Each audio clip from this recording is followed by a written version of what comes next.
Hello again, everybody. Toby Burrell here with you, and joining me today is Neil Blankenship, the Marine Devil Athletic Director and a member of the North Carolina High School Athletic Association Board of Directors. And Coach, just recently we've learned that you were also named as the Vice President of the North Carolina Coaches Association. Yeah. So it's a lot of hats. Congratulations. Thank you. Or condolences, whichever works. It could go either way. That's a fact.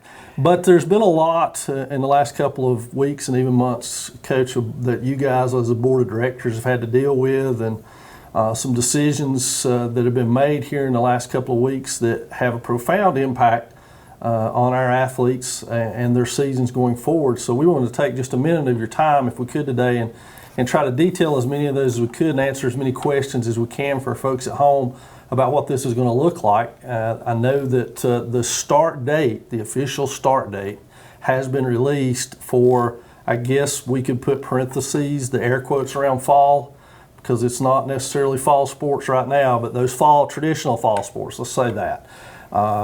Cross country and volleyball will begin November 1.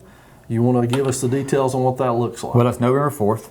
Okay. And November 4th is the first official date for those sports, and it's tentative. You know, that's if everything goes well. But we at least have a calendar now, and we've got an idea of when things are going to start, and sports are going to be out of season. But November 4th will be the start for cross country and volleyball.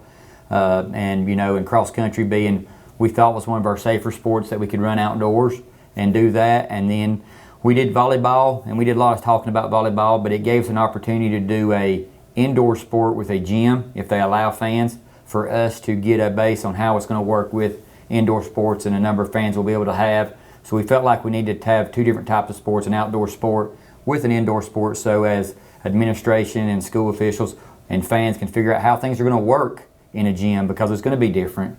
And, you know, and we still don't have what we're going to be allowed fan base wise yet from the state and from the government. That won't be in our hands, and we'll have to wait and see what they give us. But, you know, it's a starting point, and our kids are excited that at least they know there's a chance of them getting back on the field. And I know that's so important, and it's worth pointing out to our folks at home who are watching this that, like many of the things that's gone on in our world in education in the last 6 months or so, a lot of these decisions are actually out of your hands as athletic director, and even to the point, Coach, of being outside of the North Carolina High School Athletic Association scope and purview. One of the things you were talking about there is one of the big questions I think everybody will have is, what about fans, and what does that look like? And I don't even think you guys know at this point. We haven't even started working on fans yet. Our first objective was to get a schedule. We wanted to get a schedule where we could take care of that, and the schedule is going to be shorter. We're not going to have as many games. They're not going to be in the same order. But we wanted to get a schedule out there that we could start with. And then we went from there, and now we're starting to work on conferences that are too big for our schedule, because it's basically 7 weeks, 14 games for a lot of folks, for a lot of our teams, 7 games for football, and we want to get that out there. But then we got to start looking at playoffs. We want to have playoffs. We want to give the kids a reason to play, but we also know that when you have playoffs, that extends seasons, and we're going to have a lot of sports overlapping each other that our kids are used to being able to play multiple sports, and we're still going to play multiple sports, but our coaches are going to have to do a good job of helping them out and letting them play those sports and working out a schedule with that. Well, I'm glad you addressed that, because I know that's going to be another question our fans and even athletes are going to have is, for instance, just right off the bat, out of the gate there, volleyball and basketball are going to overlap more so than they have in the past. In the past, their schedules have been such that with the delay in the start of basketball, volleyball and basketball really didn't interfere with each other a whole lot at all in that fall sports season. But this year, it's going to be very hard for them not to. And I think you even mentioned a point there where there may be 3 sports that interfere with each other. So talk just a little bit about what initial conversations you've had with maybe your coaches as to how this is going to work for our athletes. Because the last thing any of us want as coaches or as people in the school system is a kid who's played all 3 of those to have to choose between them. Well, that's the first thing I told our coaches in our first meeting after the announcement came out about the calendar was the world doesn't revolve around you or your sport.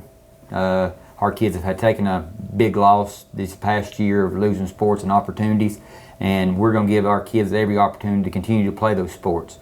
And we may have a kid for this year play a volleyball game on a Thursday and play a basketball game on a Friday. Right. They may have to go to 2 practices where they may go to a volleyball practice. That's their priority sport. And they may go to basketball practice after that evening, but won't do as much to save themselves, but get the shooting in, get themselves ready, learn the plays, and then be ready to start playing. Right. So our coaches are going to have to do a good job of communicating with each other, taking care of our athletes, and it's going to put a lot on our athletes, but we want to give them that opportunity to continue to play both and all the sports they want, because we have a lot of kids who play. I think last year we gave out 61 tri-sport athlete patches, and I think we even had 9 kids who played 4 sports or more. Right. You know, so we do have a lot of kids that do that, and that's the hard part about this schedule. It's also hard for our coaches because we're going to have coaches overlapping. Right. And so it's going to be tough on our coaches too.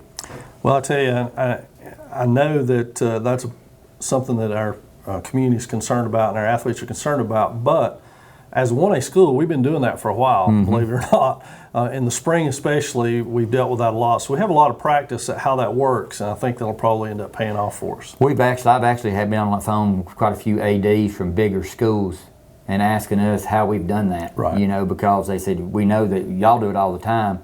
At a big school, we've never had to worry about it. Right. And now they're having to worry about it, you know, and so they're having to do that for the first time. So I have talked to a lot of ADs about how we approach things and do things. So it'll be different for a lot of kids across the state. It will. And for just a second here, let's talk about football, because I know as head football coach and athletic director, that's dual duty for you. But and as we tie this in, I want to tie in the monetary effect that this could potentially have on small athletic programs. Taking, for instance, that our football season this year, we were slated to have 11 games, 7 of which I believe were at home, including Smoky this year. Franklin this year. Smoky's on the road. Right. Franklin and Smoky are traditional big draws. They go every other year. So we lose out on that one, as well as most of those home games that we would have had to pick up conference games and play the conference schedule that we would have had, with one potential there for a non-conference game, which people need to understand is not as easy as us just saying, well, we're going to play Franklin in that one. Yeah, well, the problem is our open date, because the way our schedule is the second to last date. It's week 6. Right. So if a conference has 6 teams in it, they're going to leave their open dates at the beginning. Right. And so we lost out on the Franklin, Smoky Mountain, and possibly one of them, because they're in an even team conference.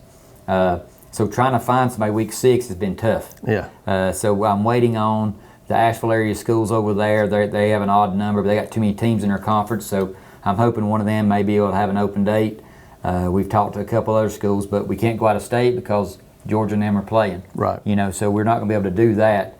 But, you know, it has been a big hit. We're supposed to have Inca at home. We haven't played Inca for a while, you know, here. And they bring a big crowd when they come. So that's going to be a big hit. And money-wise, it's scary, because usually we start off with football, and it helps build our budget up to where we can carry over and take care of it. Where now this year, I'm not starting with football, and then we're in the winter. Right. You know, and so in February, we're going to be playing football. Right. We don't know what the weather's going to be like. Right. So our crowds could be less, and that's a scary part as far as budget and trying to take care of things like that, because you got to pay for officials.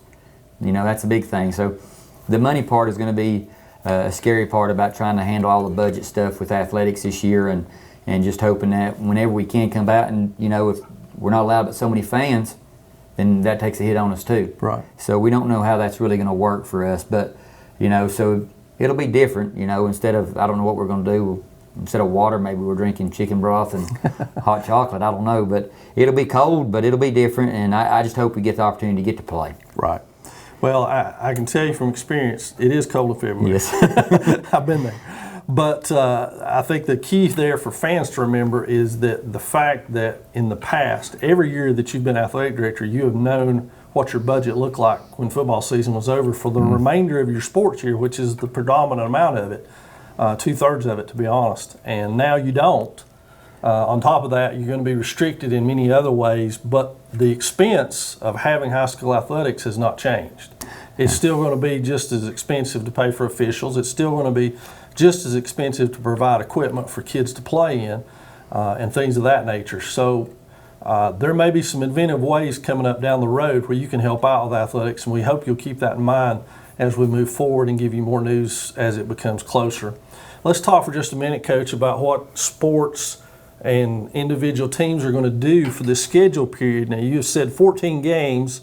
That's for teams that traditionally play the 24-game schedule. the 23 plus the one endowment game, and 7 games in football. So that's the traditional 11-game schedule that the High School Athletic Association has allowed over those years. So trimming those down to 14, I think we said at one point, it may have been off the air, I don't recall, that for you and let's say, for example, volleyball or basketball, that does not constitute 14 or 7 games. You still have a little leeway there to play a non-conference game if you can get it. But as you alluded to earlier, it's not as easy as one might think to just jog over to Pisgah and pick them up. That's not possible. So we got to keep that in mind. So there is a very real possibility somewhere down the road that instead of 14, it may very well be 12.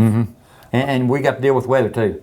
Right. And instead of, we usually don't have to rain here and there, but you could get games in the fall, where now all of a sudden volleyball and cross country are now in December, right, November, and the early part of January. So now they're dealing with weather. They've never dealt with weather before with games, and then football, we're going to deal with weather in February, and then all the spring sports, that first batch of spring sports, you're going to deal with some cold weather still during that time and rain. So you're never guaranteed those games with the weather, because we don't know what snow, how much snow, how long we're going to be out for that time frame. So the weather's going to play a game in this too. Oh, absolutely. And so, you could go from having, hey, we got this game, to all of a sudden, we don't have this game. Right. So that could be a factor too down the road. And I know that, I understand the reasoning for this, so I want to give you a chance to explain it to the fans at home that there's a limit to the number of games you can play per week, 2 if it's a 14-game season, 1 if it's a 7-game season. And I know exactly why that is, but that will also play into that weather factor. Have you as a conference or you as a High School Athletic Association talked about those cancellations and what's going to happen with those? Well, it's 2 a week right now, and a lot of that is also because of the overlapping, so that we can let the sports share time. So you can play 3 a week if the weather permits it. If you all of a sudden you get a cancellation and we've got to move a game to get in a conference game, they're going to allow that, but we're staying with 2 right now. Football could play Monday, Friday, or a Monday, Saturday, or something to give them that space and they need. They don't like for football to play 2 games a week, but sometimes that may happen. But it has a lot to do with the weather and what ends up happening with it. So, it could be, and games may not be on traditional days. We're used to volleyball being a Tuesday, Thursday. Right. Well, right now, some people had a lot of thought about is that with this COVID, we've had a lot of officials that were up in age decide they didn't want to referee because of the dangers of it. So we're not going to have as many volleyball officials right now, so all our conference teams can't play at the same time. So we're going to have to start off volleyball season where our kids may play one week Monday, Friday. They may play Monday, Wednesday. They could play Tuesday, Thursday, traditional days, but just to help the referees out. And then when basketball and volleyball overlap, they can't play on the same night. Right. So we're going to be on different days. And so it's not going to be the traditional type schedule that we're used to. So I think that's a big thing that we'll have to look at down the road. It'll start off scheduled like that, and Penny Johnson, our Smoky Mountain Conference president, she has started working on some schedules, and we're looking at those right now with our officials and stuff like that to start working on that. Well, that's good. And as I said, I kind of thought I knew the answer to that already, but we need to get that out there. And let me go ahead and say this up front. As a coach who lost part of their season, the majority of their season last year, and I think you're going to echo what I'm going to say, the most important thing right now is getting kids on the field and on the court and playing. It doesn't really matter what day of the week it is, and it doesn't matter who it's against. Let's get the kids back out there playing and forget any kind of nonsense we might raise about not being able to play on a Friday or not being able to play on a Tuesday. Because I promise you, if I had a chance to get 12 of my games back last year that we didn't get as a softball team, I'd take all 12 anywhere you wanted us to play, anytime you wanted us to play.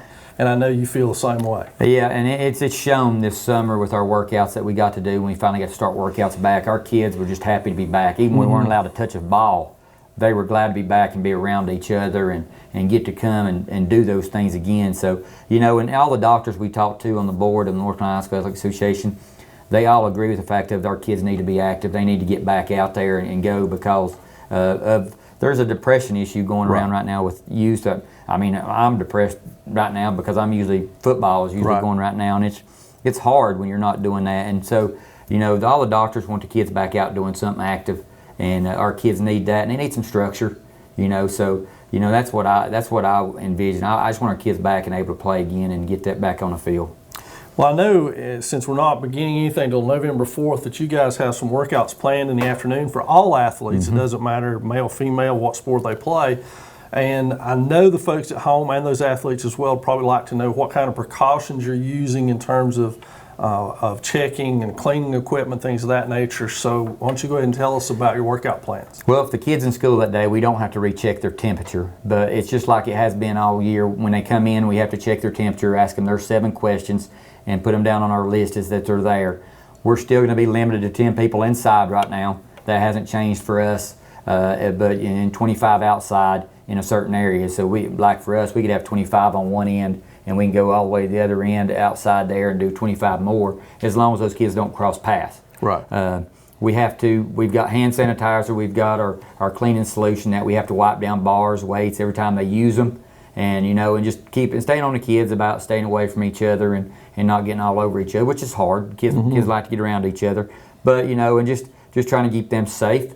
We're still not able to give them water. They got to bring their own water. We've fought, you know, every year you've been in this, you talk about hydration, right. And now the kids got to bring their own water. But, you know, it's something that, you know, we're taking serious about trying to keep the kids safe and there, because we don't want to lose this opportunity. Right. But we'll use the same safety measures we've been using during the summer with that, and continue with that, and try to, you know, keep up. And we'll have to keep our kids just like we have been in their pods, you know, their same group. So once we get back, we'll start a new group coming up. Now that school started, we'll have to start all over next week. But it'll work very similar. And we had a pretty successful off season with these kids. I don't think we had a couple scares here and there, but everything checked out fine for us. And even across the state, most of the kids that I think there were 16 the last time I reported of having COVID across the state that reported to High School Athletics Association, and all 16 of those were not called an athletic facility. They were called on vacations, or one of their parents got a job and it ended up coming home. And so we have been very lucky in North Carolina with that part, with our precautions are paying off, that what we're doing is working. Right.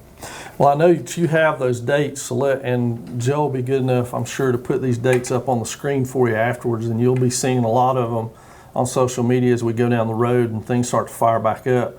First day for students at Swain High School is next Monday as we shoot this. That's the 24th, I believe, and they will be on the AB schedule as well, with Wednesday being a remote learning day.